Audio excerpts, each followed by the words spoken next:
welcome back to the Quad Matrix Q&A.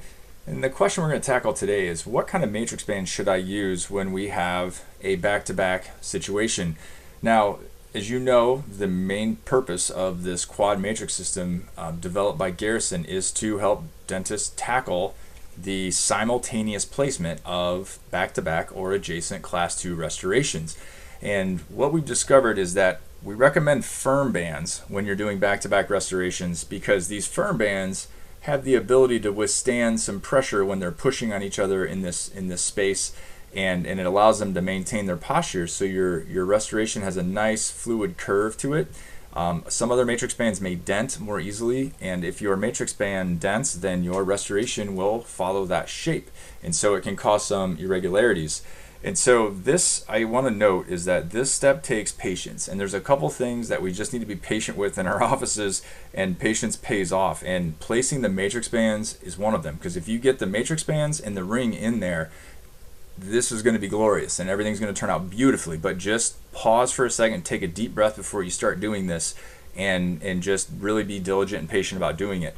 But I'm just going to give you some tips on how I do it. So in this situation, I like to place the matrix band on the tooth that is where the preparation is facing away from me, because that's my least visibility when it comes time to place the second one.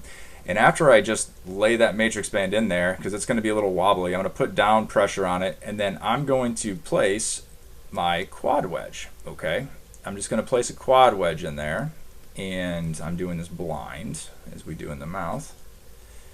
So place the quad wedge, and this quad wedge is going to help me stabilize this first matrix band. Okay, so while I place the second one, and so I'm going to take my second matrix band, and I'm just going to, and this is the area I can see a little bit better from the front of the mouth, I'm going to push it down next to the first, and you're going to notice quickly that your wedge is going to interfere with that matrix band seating all the way, but at least you've stabilized that first matrix band. And so what I'll do is I'll just gently put down pressure on the matrix bands with my finger, and then pull back the quad wedge just a little, not all the way out, and you'll feel the matrix band seat.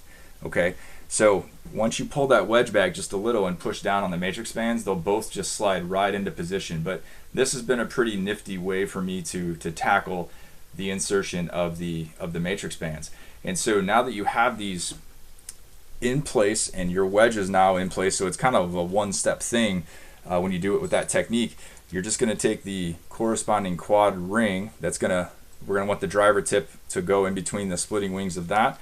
And again, just take your time. These firm bands will want to flare out a bit here in this area, so just make sure that when you're placing the ring that you get your handle side out beyond those, and just release like so. And you may want to keep your fingers on the matrix bands just to make sure they don't move too much.